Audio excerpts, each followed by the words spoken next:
इतना चौड़ा कोई फट्टा है और वो यहाँ रखा हुआ है और मोटाई आधा इंच है और इसके ऊपर ही पैर रख रख के आपको ऐसे आगे जाना है, तो आप में से कौन कौन जा सकते हैं उस पर पैर रख के?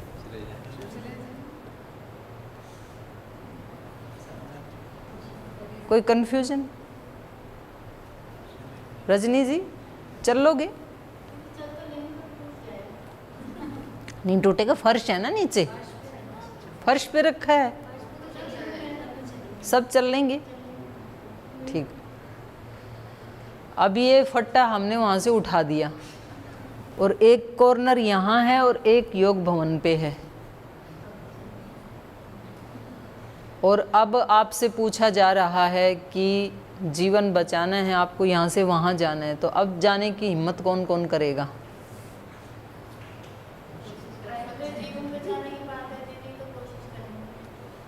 हाँ हाँ, मतलब चल कौन कौन सकता है? हाँ कैसे भी, कोशिश कौन करेगा? तो अभी आधे हो गए हाथ, 3-4 ही उठे अभी तो। और अब ये है कि इस कॉर्नर पे रहोगे तो गोली मार दी जाएगी और उधर अगर पार कर गए तो बच जाओगे। अब कितने चलोगे? तो भाई गोली से तो बचने वाले हैं नहीं, तो क्या पता इससे बच ही जाएं, तो ट्राई तो कर लें कम से कम। इसको बोलते हैं अपरिहार्य अवस्था, कि अब और कोई चारा ही नहीं है चलने के सिवाय। तो अरविंद जी भी भाई सांस खींच के चलेंगे, वजन नहीं देंगे, चलो क्या पता बच ही जाएं, क्योंकि मोटाई भी तो आधा इंच है, ज़्यादा मोटा तो है नहीं, तो खतरा तो वहाँ भी है। और इतनी चौड़ाई है, क्या पता पैर फिसल जाए तो नीचे गिर जाएं। लेकिन गोली वाले खतरे से तो कम से कम इसमें सिक्योर है आदमी। तो आदमी आध्यात्मिकता का चयन करता है अपरिहार्य अवस्था में, कि अब कोई चारा बचा ही नहीं।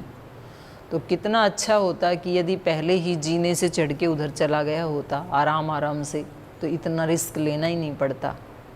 तो ये जो हम कर्म कर रहे हैं सुबह से शाम तक, ये इतना ही इजी रास्ता है जैसे कोई लिफ्ट से चला जाए, कुछ भी रिस्क नहीं, आराम से बटन दबाओ और ऊपर पहुंच जाओ। तो ये भगवान ने कर्म योग का हमारे लिए जो रास्ता बताया ये ऐसे ही है, और नहीं तो फिर कभी ना कभी उसी फट्टे पे चलना पड़ेगा, रिस्क वाले पे। तो चलिए, आपका कोई प्रश्न है तो पूछ लीजिए, फिर आगे चलेंगे। किसी का कोई प्रश्न है? जी। एनर्जीज नेवर लाई, मैंने जो भी हमें आसपास ऊर्जा महसूस होती है वो कभी झूठ नहीं बोलती। जैसे सामने वाला व्यक्ति कोई है जो हमें ऐसा जता रहा है कि नहीं वो हमसे बहुत प्रेम करता है, बहुत प्रेम से बात कर रहा है, पर हमें कहीं ना कहीं ये चीज़ फील हो रही है कि नहीं जो दिखा रहा है वो रियलिटी नहीं है।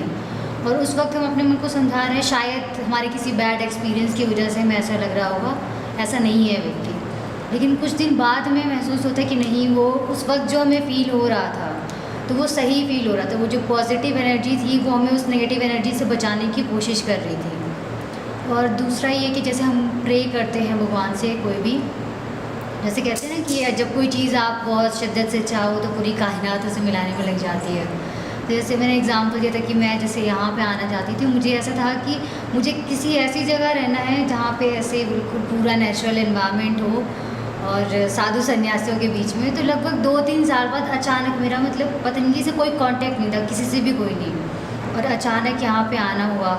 और अभी गीता की क्लास का भी ऐसे 2-3 महीने जैसे लग रहा था कि पढ़ना है पर समय नहीं है, और कोई तो हो जो सार बता सके, क्योंकि हमारे जीवन के ज़्यादातर प्रश्नों का उत्तर है उसमें। तो अचानक ही ये क्लास ऑर्गेनाइज हुई, तो मतलब मैंने महसूस तो किया कि हाँ, मैंने अपने पर्सनल लेवल पे तो महसूस किया कि ये चीज़ सही है। मैं ये जानना चाहती हूँ कि क्या ये एक्चुअल में सही है या ये सिर्फ मेरा अपना एक्सपीरियंस है? देखो, कम से कम आपके लिए तो सत्य है ही। हाँ, मेरे लिए तो सत्य है। और वो आपके लिए सत्य नहीं है, ये जो थ्योरी ऑफ थॉट्स सबके लिए रीत नियम है ये एक। तो जैसा हमारा विचार वैसा हमारा संसार, व्यक्ति जैसा सोचता है। और जो दूसरी बात आपने कही कि दूसरे के बारे में हम सोचते हैं कि शायद ये ऐसा नहीं है, मुझे ऐसे लग रहा है, और फिर हमें लग रहा है कि नहीं जो मैं सोच रहा था वही ठीक, क्योंकि वहाँ से वही रिस्पॉन्स आ रहा है। तो इसमें अब दो स्थिति हो सकती हैं।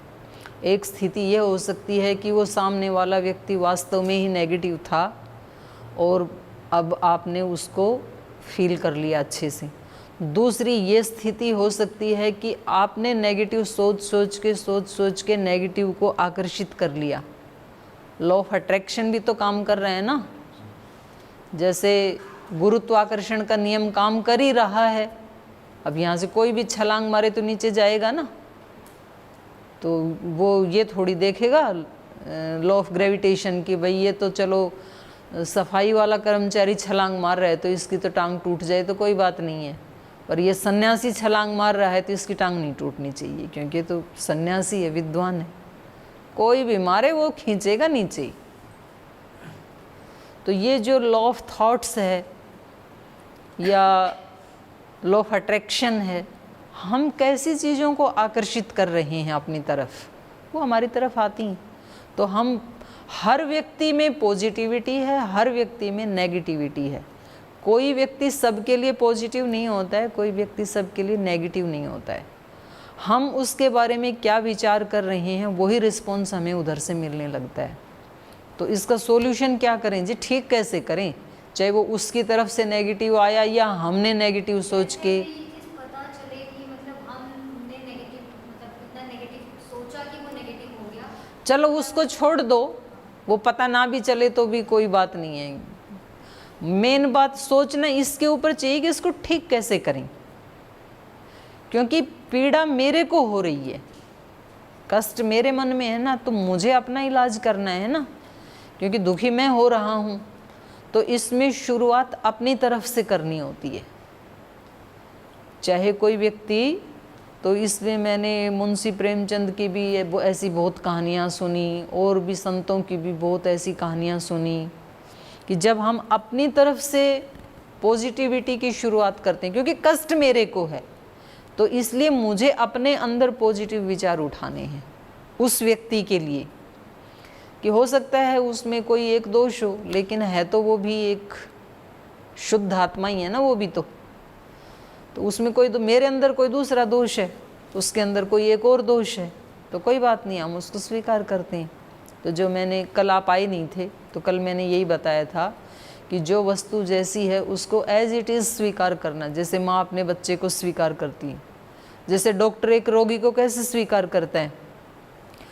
रोगी आया कैंसर वाला, तो डॉक्टर अब ये थोड़ी ना कहता है कि जो कर्म किए थे, जो गलतियाँ की थी, जो शराब पी थी, अब उसका भुगतो, अब मेरे पास क्यों आए हो, मैं तो डॉक्टर हूँ, मैंने तो अच्छा जीवन जिया, तो मेरे को तो कोई बीमारी है नहीं, ऐसे नहीं कहता है वो पहले उसको जैसा भी है उस रूप में स्वीकार करता है। भाई रोगी है ये, ठीक है, अब नेक्स्ट क्या है, नेक्स्ट उसका जो रोग वाला फोड़ा है, जो भाग है कैंसर वाला, उसको निकाल के बाहर कर देता है, डॉक्टर भी खुश, रोगी भी खुश।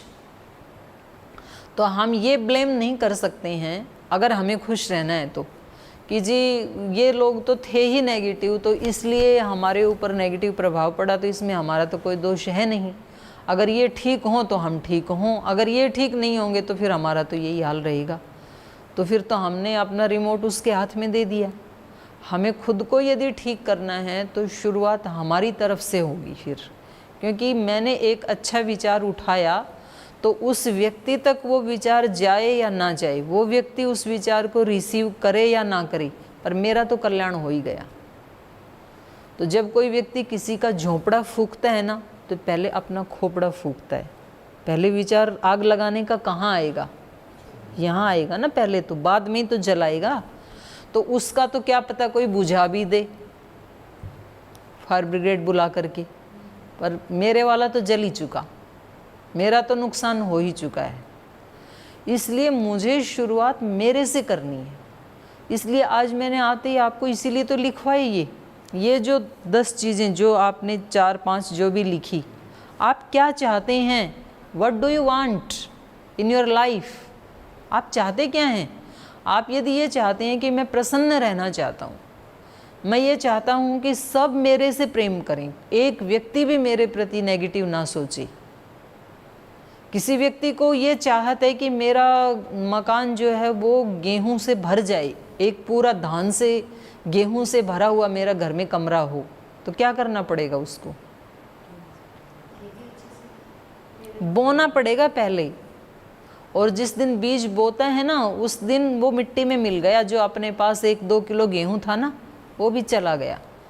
तो एक लॉटरी जैसे होती है किसानी, बाजी लगानी होती है। क्या पता धरती ना अंकुर आए उसमें से, तो क्या कर लेगा? कुछ भी नहीं कर सकता है।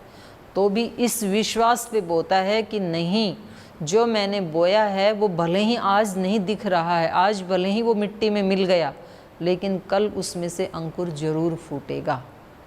इस विश्वास पे खेती की जाती है। तो जो हमें चाहिए उसका पहले हमें बीज बोना होता है। हमें प्रेम चाहिए तो पहले प्रेम अपनी तरफ से शुरू करना पड़ेगा उस व्यक्ति के लिए। और यदि आपको स्थूल रूप से कहने में दिक्कत है कि जी कैसे कहें, अब हमारा तो जो है वो विचार मिलते ही नहीं है, तो आप सूक्ष्म रूप से उसके साथ वार्तालाप करें। कई बार व्यक्ति का अहंकार स्थूल रूप में झुकना नहीं चाहता है, जो हमारे से बात नहीं करते हैं तो हम भी क्यों करें। वो अपना रास्ते पे चले, हम अपने रास्ते पे चलें। वो अपने घर राजी, हम अपने घर राजी। लेकिन इससे मन को शांति तो नहीं मिल रही ना, समस्या तो ज्यों की त्यों बनी है ना। अब कैंसर के फोड़े पे मरहम कितनी भी रेशम की पट्टी बांध लें तो दर्द तो ठीक नहीं हुआ ना। दिख तो नहीं रहा फोड़ा, ठीक है, पर अंदर तो मवाद है ना, वो तो दर्द देगी। तो दिल में यदि हमारे कहीं नेगेटिविटी है, कहीं कोई शिकायत है, तो मन तो प्रसन्न नहीं हुआ। तो ऐसा क्या किया जाए अब? तो फिर ऐसे किसी डॉक्टर को खोजा जाए जो उसको मरहम उसको निकाल दे फोड़े को, और फिर वो घाव भर जाए। तो फिजिकल जो फोड़े हैं उनके लिए फिजिकल डॉक्टर हैं, और जो हृदय के सूक्ष्म फोड़े हैं उनके लिए ये सूक्ष्म डॉक्टर हैं। फिर गुरु, शास्त्र, वेद, दर्शन, उपनिषद। फिर जैसे डॉक्टर को व्यक्ति समर्पित कर देता है अपने शरीर को जा कर के कि जी अभी आपके समर्पित है, इसको जैसे चाहो जहाँ से काटो, जहाँ से चीरा लगाओ, अब आपके हवाले है जीवन, बचाओ मारो। ऐसे व्यक्ति को किसी शास्त्र के हवाले करना होता है पूरी सच्चाई के साथ कि मैंने अपने आप को अब गीता के हवाले कर दिया, रामायण के हवाले कर दिया, योग दर्शन के हवाले कर दिया, गुरु के हवाले कर दिया। अगर किसी को ऐसा गुरु मिले तो फिर उसकी बात के ऊपर डाउट नहीं करना चाहिए। मतलब थोड़ी देर में जैसे किसान बीज बो के ना प्रतीक्षा करता है अंकुर फूटने की, तुरंत ऐसे उखाड़ के नहीं देखता है कि मैंने बो तो दिया, ये आएगा कि नहीं आएगा। एक बार किसी गुरु का चयन कर लिया, हमारे श्रद्धेय स्वामी प्रेम विवेक जी हैं, डोमेट आश्रम में देहरादून में कई बार चर्चा करती हूँ। बड़ा सुंदर उदाहरण दिया। अब की बार हम उनसे मिलने गए तो किसी विद्यार्थी ने पूछा, बोल जी जैसे हम इतने सारे विद्यार्थी रहते हैं वहाँ गुरुजनों के बीच में, तो कभी कभी ये डाउट गुरुजनों के ऊपर डाउट आ जाता है कि ये लोग हमें समझ नहीं रहे, हम ज़्यादा समझदार हैं, इनको समझ में ही नहीं आता है। तो बोल जी क्या करें, फिर डाउट आ जाता है, चाहते तो नहीं हैं। तो उन्होंने बड़ा सुंदर उत्तर दिया। उन्होंने कहा देखो भाई, एक बार जब रात को दही जमाते हैं ना तो फिर 8-10 घंटे उसको हिलाना नहीं पड़ता, तब वो दूध से दही बनेगा। अगर बीच बीच में ऐसे हिलाते रहे ना कि दही बना कि नहीं बना, दही बना कि नहीं बना, कभी दही नहीं बनेगा। फिर तो उसमें जामुन डाल के उसको रख दो थोड़ी देर, ऐसे उसमें हिलाओ डुलाओ मत। तो ऐसे यदि आपने गुरु के ऊपर विश्वास किया है तो बार बार उसको चेक मत करो कि हमने तो इनको कल गुरु माना था, हमने तो इनको कल सन्यासी माना था, ये तो कुछ और ही दिख रहे हैं। ऐसे डाउट मत करो, क्योंकि आपका विश्वास आपकी जीत करवाएगा। ये जो विश्वास है गुरु के भाई, हमने तो ये गीता में ऐसे सुना था कि अपने कर्म को ही यदि हम योग बना लें, भक्ति बना लें, तो वो ही हमारा उद्धार कर देगा। तो 1 महीना तो हो गया ऐसे सोचते सोचते, अभी तो उद्धार हुआ नहीं। अरे भले आदमी, यहाँ आज जो स्थिति, इसको बनाते बनाते कितने जन्म खो दिए और कितने साल खो दिए। मतलब दिव्यता 1 ही महीने में चाहिए आपको, तो उसके लिए 1 साल भी इंतज़ार नहीं करोगे, और अदिव्यता के लिए 50 साल खराब कर दिए। तो व्यक्ति मतलब उधर वाले रिजल्ट को तुरंत चाहता है कि जी मैंने इनके बारे में 5 बार अच्छा सोच लिया। लेकिन अच्छा दूसरा और क्या होता है, हम दोनों प्रकार के थॉट्स चलाते हैं, ये भी हमारे से भूल होती है। व्यक्ति एक पॉजिटिव थॉट उठाता है, एक फिर नेगेटिव आ जाता है। ये ऐसा है कि आपने कोई एक बाण मारा किसी लक्ष्य को भेदने के लिए और दूसरा अपने ही उस तीर को काटने के लिए एक दूसरा छोड़ दिया, तो अपने तीर को खुद ही काट दिया। हम भगवान से प्रे कर रहे हैं, भगवान जी मेरे को ना आत्मिक शांति चाहिए, और मेरे घर में भी जो रहते हैं मेरे सास ससुर माता पिता देवरानी जेठानी ये सब भी प्रसन्न रहें, ये भी मेरे से प्रीति का व्यवहार करें। या आप लोग यहाँ रहते हैं तो यहाँ के जो भी हैं वरिष्ठ हैं वो हमारे साथ प्रीति का व्यवहार करें, वरिष्ठ चाहते हैं जो कनिष्ठ हैं वो प्रीति का व्यवहार करें, ऐसे बोल रहे हैं। और मन में कह रहे हैं मैं सोच तो रहा हूँ पर मुझे लगता नहीं है इसमें कुछ सुधार आएगा। और फिर अगले दिन ऐसे ही हुआ, सुबह आपने अच्छा सोचा था और उसने बुराई किया। बोल मैंने पहले ही कहा था ना कि ये कभी बदलने वाली नहीं है। जब पहले ही ये सोच लिया था ये बदलने वाली नहीं है तो बदलाव आएगा कहाँ से? आपने पहले वाले विचार को दूसरे वाले विचार से काट दिया, तो हम खुद ही अपना नुकसान कर लेते हैं। एक बार अच्छा सोचते हैं, एक बार उसके बिल्कुल उल्टा सोचते हैं कि हम ऐसा कर तो रहे हैं, ऐसे बता तो दिया गीता में भगवान कृष्ण ने, लेकिन यहाँ कितना भी कर लो किसी को कुछ पता नहीं चलता है।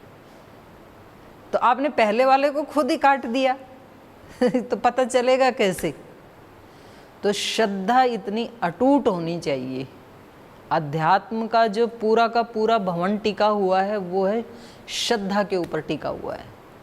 इसलिए 5 शब्दों में मैंने दूसरा बोला था भक्ति। भक्ति कहीं श्रद्धा कहीं एक ही बात। अभीप्सा, जब हमारी पहले मति होगी फिर भक्ति होगी तब हमारी वो कृति में आएगा फिर, और जो कृति है वो फिर हमारी प्रकृति बन जाएगी। फिर वो श्रद्धा ऐसी होगी, मीराबाई जैसी नरसी जैसी लाख संकट आए लेकिन श्रद्धा को कोई डिगा नहीं सकता है। फिर संकट तो आएंगे ही, परीक्षा क्यों नहीं देनी पड़े आपको? आप क्यों सोचते हैं ऐसे कि हम आध्यात्मिक भी बन जाएं, अच्छे भी बन जाएं और कोई कष्ट भी ना आए? तो बेईमानी है ऐसे सोचना तो। और आप क्यों सोचते हैं ऐसे कि सब लोग हमारे अनुकूल हो जाएं तब हम आध्यात्मिक उन्नति करें, दूसरे लोग हमारा मूड ऑफ कर देते हैं? आपको क्या हक है ये सोचने का? क्योंकि हर व्यक्ति स्वतंत्र है। जैसे आप स्वतंत्रता चाहते हैं, कई बार व्यक्ति को लगता है कि मैं इस सारे परिवार को झेल रहा हूँ या झेल रही हूँ, और हमें ये नहीं पता होता है कि हमें भी कोई झेल रहा है। हर व्यक्ति को यही लगता है कि इसको ना हम ही झेल रही हैं।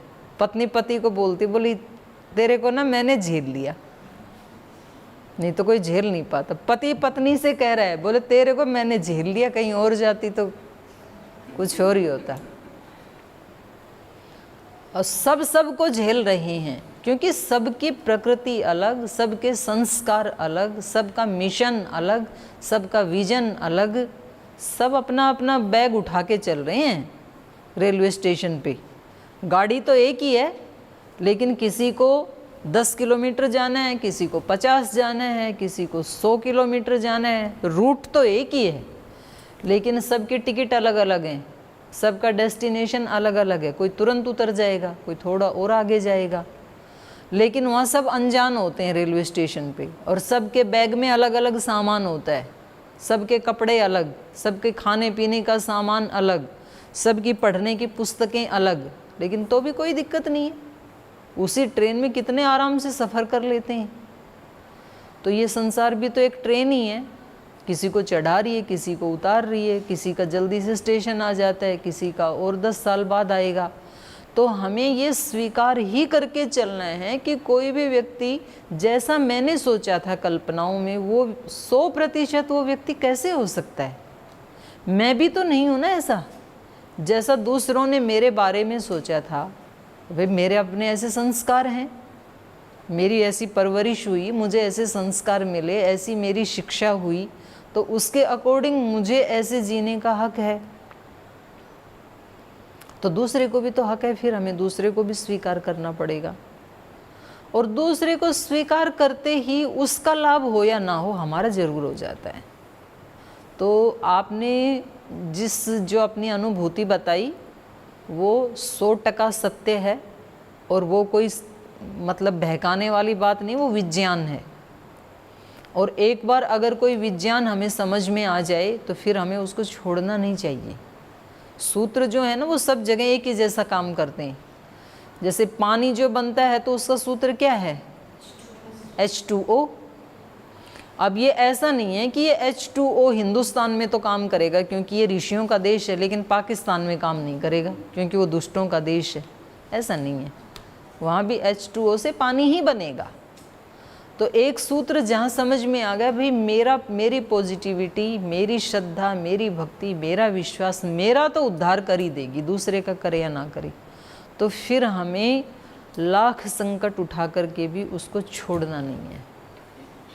कितनी भी प्रतिकूल परिस्थिति हो उसको नहीं छोड़ना, क्योंकि वो मेरा धर्म है और उससे मेरा फ़ायदा हो रहा है। दूसरे के लिए थोड़ी कर रहे हैं, अपने लिए कर रहे हैं। तो अपने लिए तो व्यक्ति कितने भी कष्ट उठा सकता है, और उसमें डाउट यदि आ गया तो आप कभी भी परिणाम की मतलब वो सोचना मत, फिर परिणाम आएगा, क्योंकि आप खुद ही अपने उसको काट रहे हैं। एक कथा हो रही थी, तो एक संत जी कथा कर रहे थे। उन्होंने कहा कि यदि व्यक्ति का भगवान में विश्वास अडिग हो तो विपत्तियों के पहाड़ भी हट जाते हैं। तो उसने पहाड़ का मतलब पहाड़ ही समझा, जो ये पत्थर वाला पहाड़ है। तो उसने कहा कि ये तो बड़ी अच्छी ट्रिक मतलब आ गई, क्योंकि उसके घर के पास एक पहाड़ी थी, तो गर्मियों में तपती थी, हवा आने नहीं देती थी, सर्दियों में धूप नहीं आने देती थी, तो घर में बड़ी परेशानी होती थी। उसने कहा बड़ा अच्छा हो गया। तो उन्होंने बताया था कि देखो उसके लिए पूरी श्रद्धा से आंख बंद करके भगवान से प्रे करनी होती है। तो वो फटाफट उठ के गई सत्संग में से, अपने घर में जाके उसने प्रे की, भगवान जी मैं बिल्कुल सच्ची आत्मा से, बिल्कुल पूरी श्रद्धा से ये प्रे कर रही हूँ कि आप इस पहाड़ को हटा दो, इससे बड़ी परेशानी होती है। तो उसने 2-4 मिनट तो लगाई बेचारी ने प्रे करने में।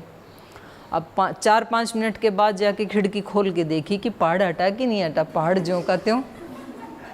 बोले मुझे तो पहले ही पता था, कभी ऐसे पहाड़ हटते हैं? तो जब तेरे को पहले ही पता था तो ये प्रे किस काम के लिए की थी? तो व्यक्ति को पहले ही जब ये डाउट होता है कि ऐसा होने वाला तो है नहीं, तो समझ लो आपने अपना नुकसान खुद ही कर लिया। तो हमें जो एक बात समझ में आ गई कि जो हम प्रे करते हैं वो सुनी जाती हैं, जो हम विचार करते हैं वैसा होता है, तो फिर अपने लिए उसको यूज करना है और उससे अपोजिट को यूज कदापि नहीं करना है। तो ये तो बहुत बड़ा विज्ञान है। बहुत अच्छा आपका प्रश्न था, और किसी का छोटा हो तो पूछ लो क्योंकि टाइम थोड़ा बचा। किसी और को भी खुशी अगर मिलती है तो उसमें भी हमें बहुत अच्छा फील होता है। जैसे मैंने पहले मतलब नेचुरोपैथी किया था, कोर्स करती थी मैं, तो वहाँ हॉस्टल में मेरे एक रूम के बगल से एक मेरी फ्रेंड रहती थी। तो शुरू में ही जब वो आई थी तो बहुत ज़्यादा बीमार रहती थी, तो कई बार उसका क्लास भी उसकी मिस हो जाती थी। फिर हम ट्रीटमेंट सेक्शन में जाते थे तो उसमें हमारा प्रैक्टिकल होता था, तो कई बार वो प्रैक्टिकल में नहीं आती थी। फिर धीरे धीरे हम वहाँ पे तो प्रैक्टिकल हम सारा करते थे। फिर बाद में हमने उसको भी ट्रीटमेंट देना शुरू कर दिया था। फिर ट्रीटमेंट उसको दिया तो ट्रीटमेंट से बिल्कुल एकदम ठीक हो गई। तो हमें फिर अच्छा लगा कि हमारे कारण ये भी ठीक हो गई। इनका आपका प्रश्न ये है कि हमें दूसरों को सुख दे के भी खुशी मिलती है, तो वो तो महर्षि याज्ञवल्क्य ने कह दिया हजारों वर्ष पहले कि हम जो सेवा करते हैं ना, तो हमें ये नहीं सोचना चाहिए कि हम दूसरों की खुशी के लिए सेवा कर रहे हैं। हमारी सेवा से दूसरा खुश होगा, उसकी खुशी को देख के हमें खुशी होगी। इसलिए हर आत्मा का अल्टीमेट लक्ष्य क्या है? अपने आप की खुशी। हम दूसरों को भी इसलिए खुश करते हैं, दूसरों की सेवा भी इसलिए करते हैं ताकि हमें खुशी मिलती है। इसलिए हम अच्छा या बुरा जो भी करते हैं वो किसके लिए करते हैं? अपनी खुशी के लिए। तो अब अपनी खुशी के लिए यदि करना है तो हमें ज़रूर इस बात के ऊपर थोड़ा और अलर्ट होना चाहिए कि हम सुबह से शाम तक जो भी कर्म करते हैं वो कर्म हमारे कैसे होने चाहिए खुशी देने वाले, दुख देने वाले ना हो। चाहे वो शरीर से करते हैं, चाहे मन से करते हैं, चाहे वाणी से करते हैं, चाहे भावनाओं से करते हैं, जो भी करते हैं हमें खुशी मिलनी चाहिए, ऐसा हमें करना है। और उसका फिर परिणाम, ये मतलब दूसरी चर्चा चल जाती है। 3 दिन से आप परिणाम बता नहीं रहे हैं, तो कल आते ही शुरुआत होगी कि आपको अपने 3-4 दिन के अनुभव बताने, 1-2 काम का ही बता दें, ज़्यादा नहीं। तो उससे फिर एक दूसरे को सहायता मिलती है सुन करके। जैसे योग में मिलती है ना, वे मैंने कपालभाति की, मेरा तो इतने केजी वजन घट गया, तो दूसरे को प्रेरणा मिलती है, फिर वो भी करने लगता है। तो ऐसे आपके एक छोटे से काम से भी आप ये बताएंगे कि मैंने इस काम को आज पूजा भाव से किया, भक्ति भाव से किया, श्रद्धा भाव से किया और मुझे इसका ये परिणाम मिला, तो उससे दूसरे को प्रेरणा मिलेगी। तो ये कल पूछेंगे, आज समय हो गया। मीनाक्षी जी का प्रश्न है अभी, कृष्णा जी का भी बचा है, आप सबके प्रश्न फिर और कल लेंगे। आज चर्चा को यहीं विराम देते हैं।